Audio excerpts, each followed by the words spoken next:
ഞങ്ങളിങ്ങനെ കമ്പ്യൂട്ടറിൻ്റെ മുന്നിലിരുന്ന് കൈ പൊക്കി പിടിച്ച് വീട്ടിൽ ചെന്ന് കുറേ വിശേഷങ്ങൾ പറയാനുണ്ട്. സിമ്പിളായിട്ടുള്ള കാര്യമാണ്, നിങ്ങൾക്ക് എല്ലാവർക്കും ചെയ്യാൻ പറ്റുന്ന കാര്യമാണ്. ആദ്യം തന്നെ സമ്മാനം എത്രയാണെന്ന് പറയാം. അപ്പോൾ നമ്മുടെ ക്രിസ്മസ് ഡെക്കറേഷൻസും കാര്യങ്ങളൊക്കെ ഇവിടെയൊക്കെ ഇങ്ങനെ വെച്ചിട്ടുണ്ട്.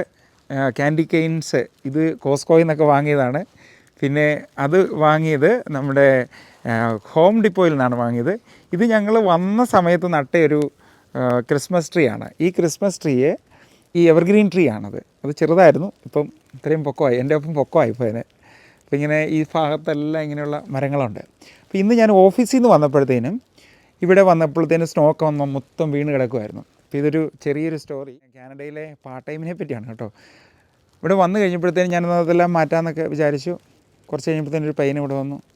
അപ്പം വന്ന് ചോദിച്ചു, ഞാൻ സ്നോ ഷവൽ ചെയ്തേക്കട്ടെ എന്ന് ചോദിച്ചു. അപ്പോൾ ഇത് മാറ്റുന്ന പരിപാടി. അപ്പോഴേക്കും ഇങ്ങനെ കുട്ടികളൊക്കെ വന്ന് ഇങ്ങനെ ജോലികളൊക്കെ ചോദിക്കാറുണ്ട്. വേനൽക്കാലത്താണെങ്കിൽ അവർ പുല്ല് വെട്ടിക്കോട്ടെ എന്ന് ചോദിക്കും.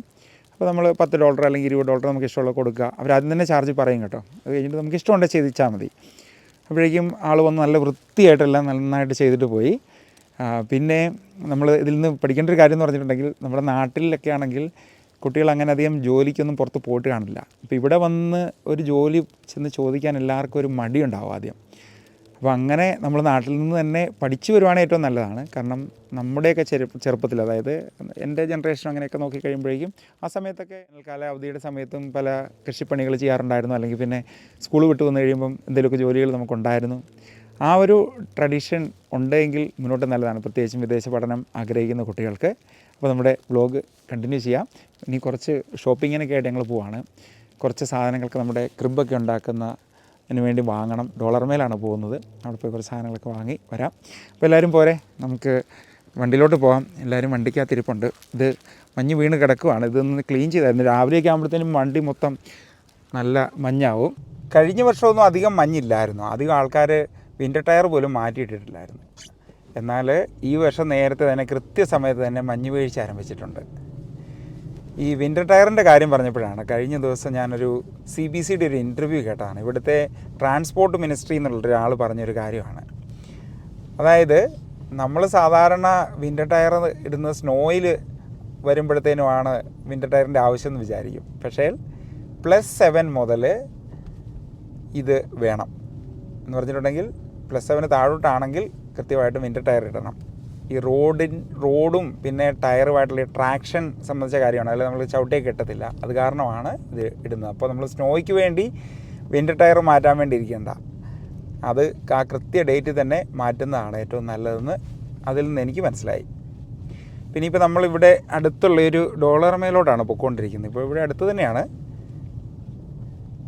അവിടെ പോയി കുറച്ച് സാധനങ്ങളൊക്കെ വാങ്ങണം. നമ്മുടെ ക്രിസ്മസിൻ്റെ സാധനങ്ങൾ കുറച്ചുകൂടി ഡെക്കറൊക്കെ മേടിച്ച് വെച്ചേക്കാമെന്ന് തോന്നുന്നു. നേരത്തെ ട്രീയും കാര്യങ്ങളൊക്കെ വെച്ചായിരുന്നു. അപ്പോൾ അത് കുറച്ച് ഡെക്കറും കൂടെ വെക്കണം.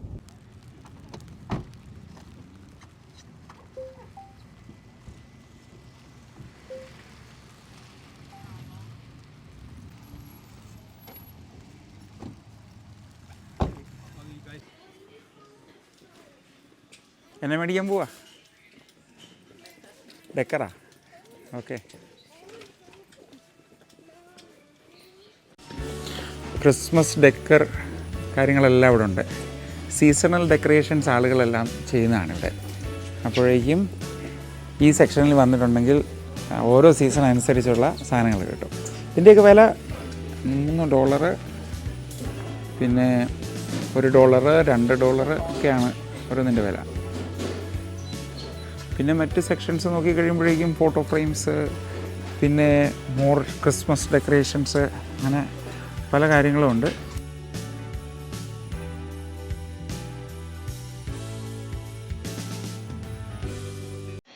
ഇവൻ്റെ ഇത് രണ്ടാമത്തെ അല്ലേ? ഇവൻ 2 കൊണ്ട് കളഞ്ഞു.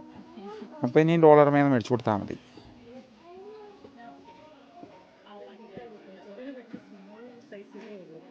ഇത് വാൾമാർട്ട് കിട്ടത്തില്ലല്ലോ അങ്ങനെ അല്ലേ? ചെറുത് ഏതായാലും 2 എടുത്തോ. പിന്നെ പിള്ളേർക്ക് ഈ ആർട്ട് ആൻഡ് ക്രാഫ്റ്റിൻ്റെ സാധനങ്ങളും പിന്നെ അവരുടെ സ്കൂളിലെ സാധനങ്ങളൊക്കെ ഇവിടുന്ന് വാങ്ങുവാൻ ലാഭമാണ്. ഇപ്പം സ്റ്റേപ്പിൾസിലോ അല്ലെങ്കിൽ ഷോപ്പേഴ്സിലൊക്കെ വാങ്ങിയാൽ ഇത് എക്സ്പെൻസീവാണത്. ഇവിടെ അതിൻ്റെ ആവശ്യമുള്ളൂ, ഇവിടുന്ന് വാങ്ങേണ്ട ആവശ്യമുള്ളൂ. കാരണം പ്രത്യേകിച്ച് നമ്മുടെ ഈ നോട്ട്ബുക്സും കാര്യങ്ങളൊക്കെ നോക്കുമ്പോഴേക്കും $1.75 ഒക്കെ കിട്ടും. അത് ചില ബുക്കിനൊക്കെ വില കൂടുതലാണ് കേട്ടോ. ഇലക്ട്രോണിക് ഗാഡ്ജറ്റ്സ് ഇവിടുന്ന് വാങ്ങാതിരിക്കുന്നതാണ് നല്ലത്. കാരണം ഞാൻ ഇവിടുന്ന് പലപ്പോഴും മൗസ് മേടിച്ചിട്ടുണ്ട്. പിന്നെ ഈ ഹെഡ്ഫോൺ ഇങ്ങനെയുള്ളതൊക്കെ വാങ്ങുന്നതൊന്നും അത്ര വിശേഷമൊന്നുമില്ല. അപ്പോൾ നമുക്കല്ലാതെ ഉള്ള കടകളിലായിരിക്കും ഇച്ചിരി ബെറ്റർ. പക്ഷെ ബൾബ് അങ്ങനെയുള്ളത് നോക്കിയിട്ടില്ല. ഓരോന്നും നിങ്ങളുടെ അഭിപ്രായങ്ങളും താഴെ എഴുതിയേക്കുക. ആരെങ്കിലുമൊക്കെ വാങ്ങിച്ചിട്ടുണ്ടെങ്കിൽ നല്ല സാധനമായിരുന്നോ മോശം സാധനമായിരുന്നോ എന്നൊക്കെ.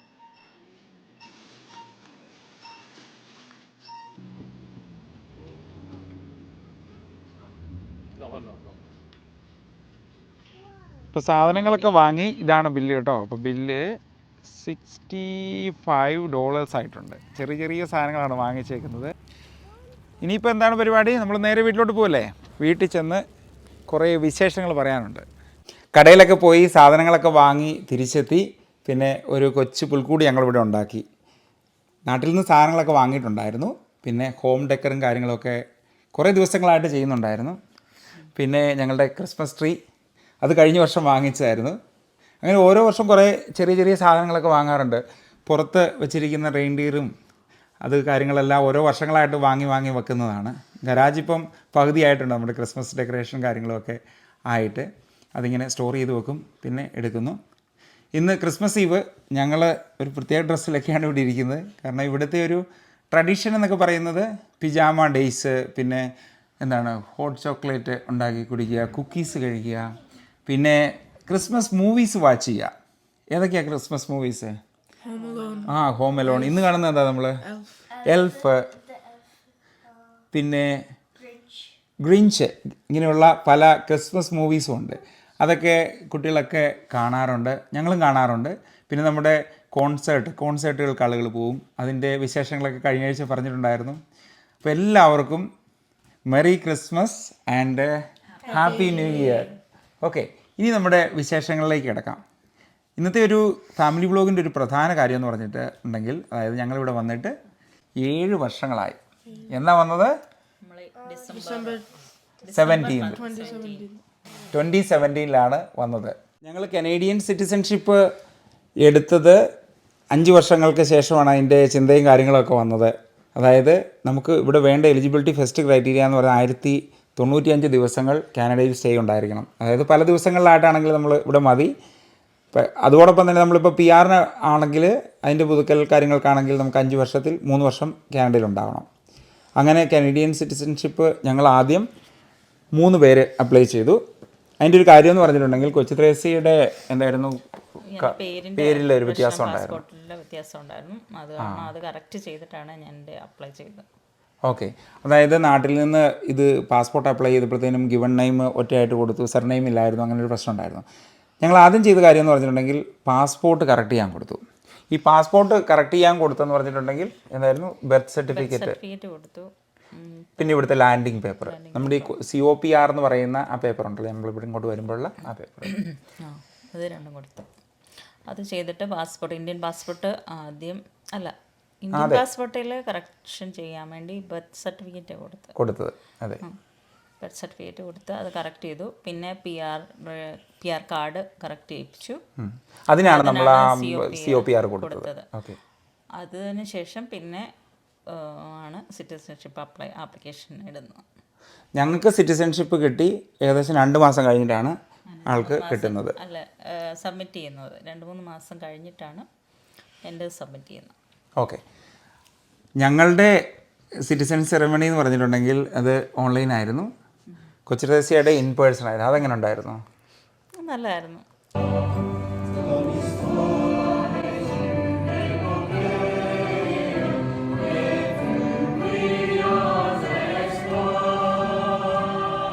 അതെ, ഞങ്ങളിങ്ങനെ കമ്പ്യൂട്ടറിൻ്റെ മുന്നിലിരുന്ന് കൈയും പൊക്കി പിടിച്ച് ഓത്തൊക്കെ ചെയ്തു. പക്ഷേ എങ്കിലും ഒരു ഫീലായിരുന്നു, നമുക്കത് സിറ്റിസൺഷിപ്പ് കിട്ടി എന്നുള്ളൊരു ഫീല്. അപ്പോൾ ഇതിൻ്റെ അതേ ക്രൈറ്റീരിയ എന്ന് പറഞ്ഞിട്ടുണ്ടെങ്കിൽ നമുക്ക് 1095 ദിവസങ്ങൾ PR നമ്മളിവിടെ ഉണ്ടാവണം. അതൊരു കാര്യമാണ്. പിന്നെ അതിനൊരു ലാംഗ്വേജ് റിക്വയർമെൻ്റ് ഉണ്ട്. ലാംഗ്വേജ് റിക്വയർമെൻ്റ് എന്ന് പറയുമ്പോഴേക്കും നമ്മൾ എന്തെങ്കിലും എഡ്യൂക്കേഷൻ കാനഡയിൽ ചെയ്തിട്ടുണ്ടെങ്കിൽ അത് കൊടുത്താൽ മതി. അല്ലെങ്കിൽ നാട്ടിൽ നിന്നുള്ള ഡിഗ്രി സർട്ടിഫിക്കറ്റിൻ്റെ ട്രാൻസ്ക്രിപ്റ്റ് കാര്യങ്ങൾ കൊടുത്താൽ മതി. ഇപ്പോൾ ഞങ്ങൾ സബ്മിറ്റ് ചെയ്ത് ഞാൻ ഇവിടുന്ന് കോഴ്സ് ചെയ്തിട്ടുണ്ടായിരുന്നു, അത് കൊടുത്തു. പിന്നെ നാട്ടിലെ ഡിഗ്രിയുടെ കാര്യങ്ങളൊക്കെ കൊടുത്തിട്ടുണ്ടായിരുന്നു. കൊച്ചു ത്രേസ്യ അതുപോലെ തന്നെ എൻ്റെ ഡിഗ്രിയുടെ യോർക്ക് യൂണിവേഴ്സിറ്റിയിലെ പേപ്പർ അതെ അതെ അതെ അതും ഒക്കെ ആയിരുന്നു കൊടുത്തത്. അതിൻ്റെ അകത്ത് ഇടയ്ക്ക് എനിക്ക് പറയാനുള്ളൊരു കാര്യം എന്ന് പറഞ്ഞിട്ടുണ്ടെങ്കിൽ നിങ്ങൾ ഏത് ക്വാളിഫിക്കേഷൻ ഇവിടെ വന്നിട്ടുണ്ടെങ്കിൽ ഒരു കനേഡിയൻ എന്തെങ്കിലും ഒരു കോഴ്സ് ചെയ്യുന്നത് നല്ലതാണ്. 1 ഇയർ ഡിപ്ലോമ എന്തെങ്കിലും ഇപ്പം നമ്മൾ സ്പൗസൽ വിസയിലൊക്കെ വന്നിട്ടുള്ളവർക്കൊക്കെ വരുമ്പോഴേക്കും കൂടുതലും പ്രീ ഡിഗ്രി അല്ലെങ്കിൽ 10th ഇങ്ങനെയുള്ള ക്വാളിഫിക്കേഷൻ ആണെങ്കിൽ ഒരു ഡിപ്ലോമ ഇവിടെ ഉണ്ടെങ്കിൽ അത് കൊടുത്താൽ മതി. പിന്നെ വരുന്ന ഒരു കാര്യം എന്ന് പറഞ്ഞിട്ടുണ്ടെങ്കിൽ നമുക്ക് അടുത്തത് സിറ്റിസൺഷിപ്പ് ടെസ്റ്റായിരുന്നു. അത് ഈ ജസ്റ്റ് നമ്മുടെ ഓത്തിന് മുമ്പായിട്ട്, ഈ ഓത്തെന്ന് പറഞ്ഞിട്ടുണ്ടെങ്കിൽ ഒരു പ്രതിജ്ഞ എടുക്കുന്ന പരിപാടിയാണ് ഈ ഓത്തെന്ന് പറയുന്നത്. അതിന് മുമ്പായിട്ട് നമുക്ക് ഒരു ടെസ്റ്റ് പാസ്സാകേണ്ടതായിട്ടുണ്ട്. 20 ക്വസ്റ്റ്യൻ വരും, അതിൻ്റെ അകത്ത് 15 മാർക്ക് നമുക്ക് വേണം. ഓക്കെ, അതൊന്ന് പ്രിപ്പയർ ചെയ്യേണ്ടതായിട്ടുണ്ട്. കുറേ അതിനുള്ള പ്രിപ്പറേഷൻ ആപ്പുണ്ട്, പിന്നെ ഗൈഡ് കിട്ടും, അതൊക്കെ വെച്ച് പ്രിപ്പയർ ചെയ്ത് എഴുതുക. ഞാൻ പറഞ്ഞു വന്നതെന്ന് പറഞ്ഞിട്ടുണ്ടെങ്കിൽ കനേഡിയൻ സിറ്റിസൺഷിപ്പ് എടുത്ത ഒരു പ്രധാന കാര്യം നമുക്കൊന്ന് യാത്രകൾ. നമ്മൾ യാത്ര ചെയ്യാൻ ഒത്തിരി ഇഷ്ടപ്പെടുന്ന ആളുകളാണ് ഞങ്ങളുടെ ഫാമിലി. ഈ വർഷം ഞങ്ങൾ കാനഡ പല സ്ഥലങ്ങളിലും പോയിട്ടുണ്ടായിരുന്നു. അതിൻ്റെ വീഡിയോസൊക്കെ കാനഡയിലെ സിറ്റികൾ, സ്ഥലങ്ങളെന്ന് പറഞ്ഞ് നമുക്കൊരു പ്ലേലിസ്റ്റ് തന്നെയുണ്ട്, അത് നിങ്ങൾക്ക് കാണാവുന്നതാണ്. പിന്നെ ഞങ്ങളുടെ കുറേ ഡ്രീം കൺട്രീസ് ഉണ്ട്, അവിടെയൊക്കെ പോകണം തീർച്ചയായിട്ടും. പിന്നെ യു എസ് അടുത്താണ് നമുക്കുള്ളത്. യു എസിലോട്ട് പല കാര്യങ്ങൾക്കായിട്ട് നമുക്ക് യാത്ര ചെയ്യേണ്ടതായിട്ടുണ്ട്. ഇനി നമ്മുടെ ന്യൂസൊക്കെ ഒന്ന് ഉഷാറാക്കാൻ വേണ്ടി യു എസ് യാത്രകൾ ഞാൻ എപ്പോഴും പറയുന്നതാണ്, അത് ഉടനെ തന്നെ ഉണ്ടാവും ഇനിയിപ്പം. അങ്ങനെയുള്ള പ്ലാനുകളുണ്ട്. പിന്നെ മറ്റൊരു കാര്യം എന്ന് പറഞ്ഞിട്ടുണ്ടെങ്കിൽ ഒരു ബാക്കപ്പ് ഓപ്ഷനായിട്ട്, അതായത് ജോലിയുടെ കാര്യത്തിൽ കൊച്ചുദേശീയ നേഴ്സാണ് RN ആയിട്ട് ഇവിടെ ജോലി ചെയ്യുന്നിപ്പോൾ. അതോടൊപ്പം തന്നെ യു എസിലും രജിസ്ട്രേഷനുണ്ട്. അത് ഏത് സ്റ്റേറ്റ് ആയിരുന്നു? ഇല്ലനോയ്സിൻ്റെയാണ് ഞാൻ ചെയ്തിരുന്നത്. US NCLEX എഴുതിയത് ഇല്ലനോയ്സിൻ്റെ ആയിരുന്നു. അപ്പോൾ അവിടെ ലൈസൻസും ഉണ്ട്.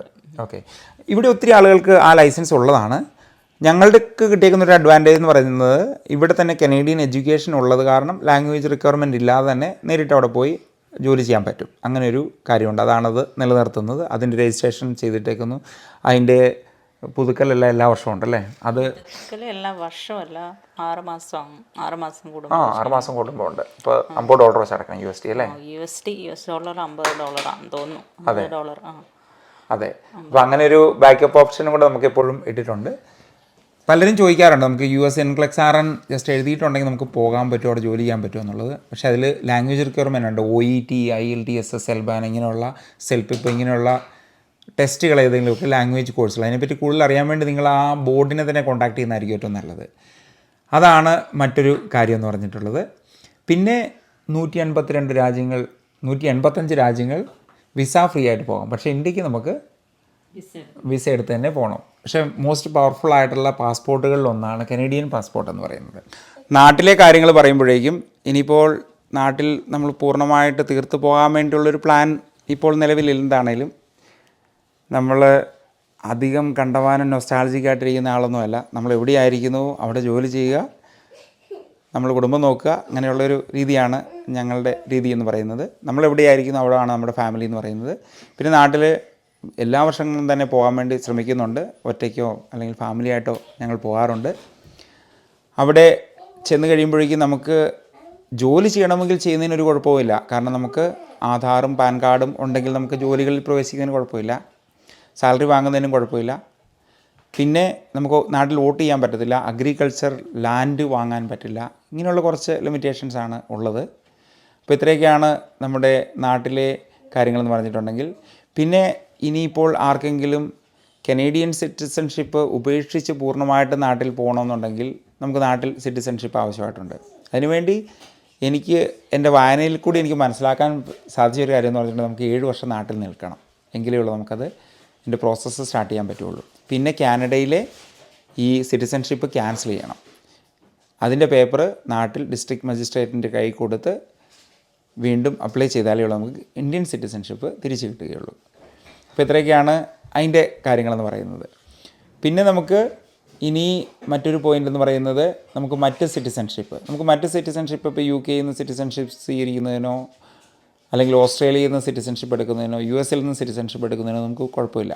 പക്ഷേ ഇന്ത്യൻ സിറ്റിസൺഷിപ്പ് എന്ന് പറയുന്നത് ഒന്ന് മാത്രമേ ഉള്ളൂ കീപ്പ് ചെയ്യാൻ പറ്റുള്ളൂ. മറ്റ് ഒരു സിറ്റിസൺഷിപ്പും അവിടെ അക്സെപ്റ്റ് ചെയ്യുന്നില്ല, ഡ്യുവൽ സിറ്റിസൺഷിപ്പ് അക്സെപ്റ്റ് ചെയ്യുന്നില്ല എന്നുള്ളതാണ്. പിന്നെ മറ്റൊരു കാര്യം എന്ന് പറഞ്ഞിട്ടുണ്ടെങ്കിൽ നമുക്ക് കനേഡിയൻ സിറ്റിസൺ ആണ് എങ്കിൽ ഇവിടെ എന്തെങ്കിലും ക്രിമിനൽ ഒഫൻസോ അല്ലെങ്കിൽ നമുക്ക് അപകടങ്ങളോ അങ്ങനെയുള്ള കാര്യങ്ങളൊക്കെ ഉണ്ടായിട്ടുണ്ടെങ്കിൽ, നമ്മുടെ പേരിൽ എന്തെങ്കിലും കേസ് ഉണ്ടായിട്ടുണ്ടെങ്കിൽ നമ്മുടെ ശിക്ഷയും കാര്യങ്ങളും ഒക്കെ കാനഡയിൽ തന്നെ ആയിരിക്കും. നമ്മൾ PR ഹോൾഡർ ആണെങ്കിൽ നമുക്ക് നാട്ടിലേക്ക് തിരിച്ചു പോകേണ്ടി വരും. ഏത് രാജ്യത്തുള്ളവരാണെങ്കിലും അങ്ങോട്ട് തന്നെ തിരിച്ചയക്കും. കനേഡിയൻ പാസ്പോർട്ടിൻ്റെ ആപ്ലിക്കേഷൻ അത് നമ്മൾ എത്ര ദിവസം കഴിഞ്ഞായിരുന്നു കൊടുത്തത്?